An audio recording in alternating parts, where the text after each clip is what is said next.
Hello everyone, this is Dr. Govind Sarswat, and today in this lecture we are going to take up a love poem by Robert Browning.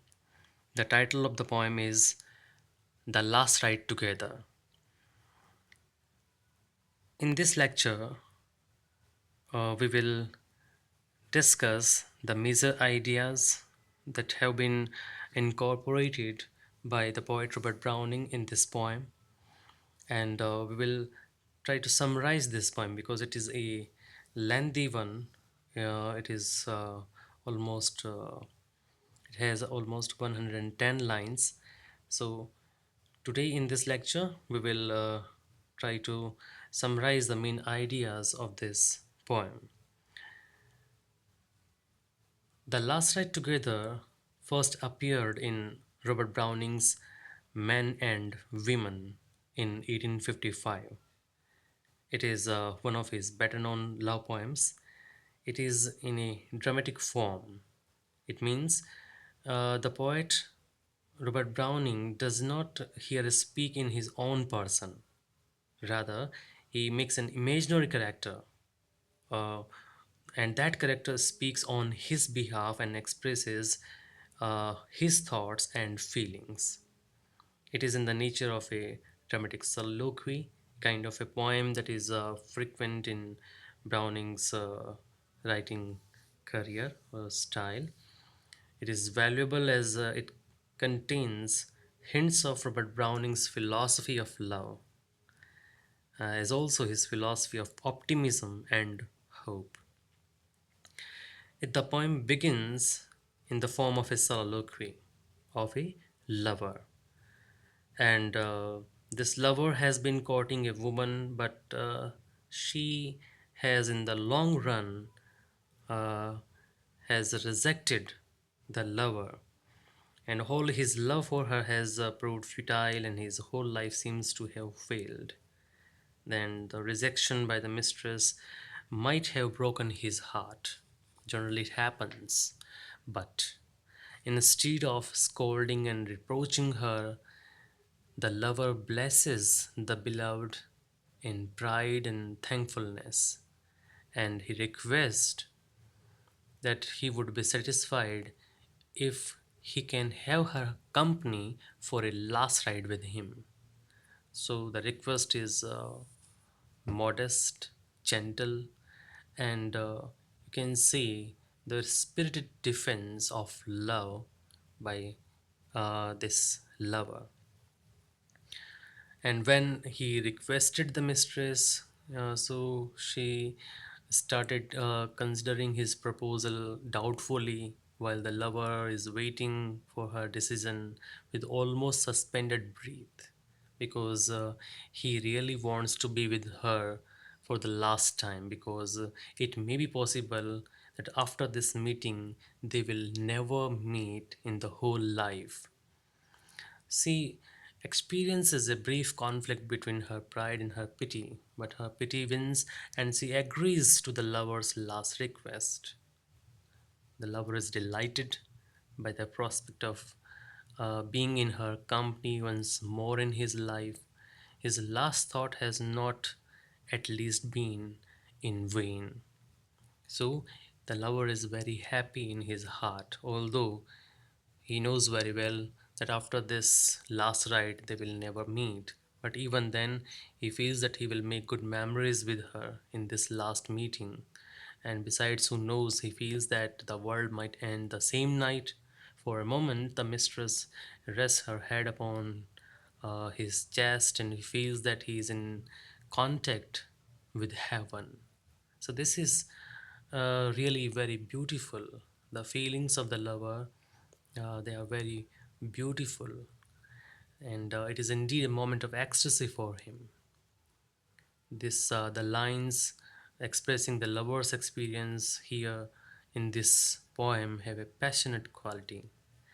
And when the ride begins, the lover's soul smooths itself out like a long cramped scroll fluttering in the breeze. It is no use thinking of the disappointment of past hopes, nor will it serve any purpose by speculate by what methods he might have been able to win the beloved's heart. Perhaps if he had tackled her differently, he might have won her love, but he might have earned her hatred also. So the lover is optimistic, and he does not want to think of that future in which he will be alone. He wants to live in the present and want to enjoy what he has in his hand. And he feels that it may be possible that if he had tried hard, he could have won her heart. But it is also the possibility that he may have lost her permanently. So it would be very miserable in the later case. Now at least he doesn't hate him, and has earned to and has agreed to go on a last ride with him.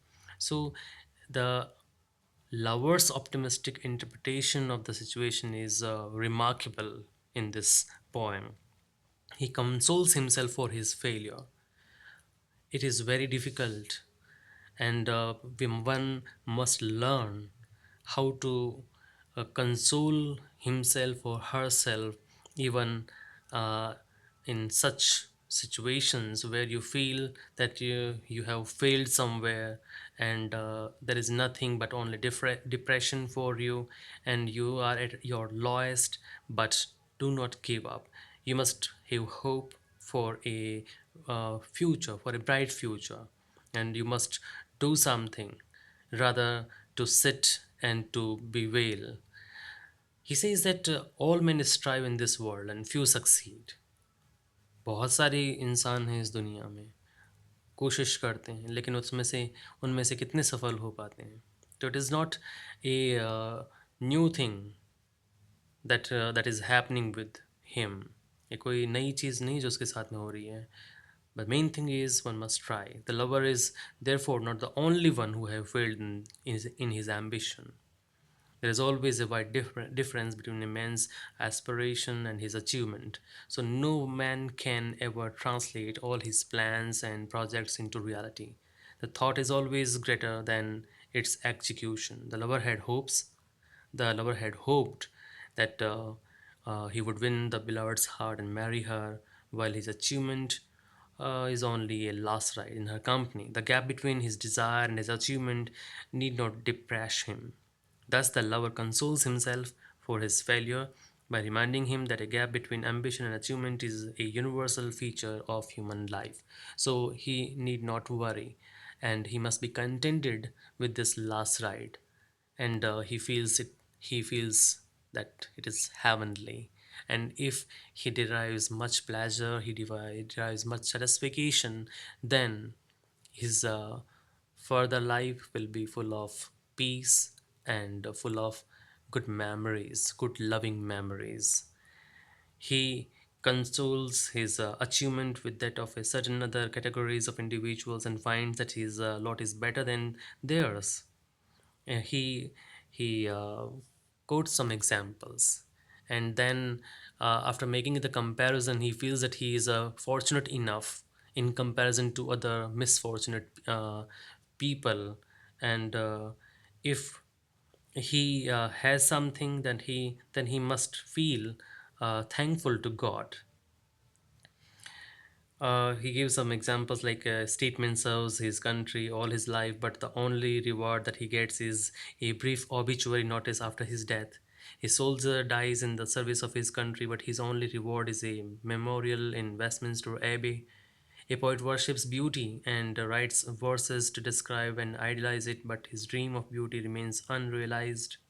He is poor, sick, and old before his time, and he is not one with near his ideal than those who have never written a single line of poetry. Then he talks about the sculptor and then musician also. Okay, thus the achievement of these different individuals is nothing as compared to that of the lover who is at least enjoying the pleasure of his mistress' company on a last ride. So it is to be noted that there is a very little logic in the lover's argument by which he establishes his superiority over other categories of people, but the argument is obviously strained and or forced. and lover's achievement is of as ephemeral in nature as that of the other people referred here.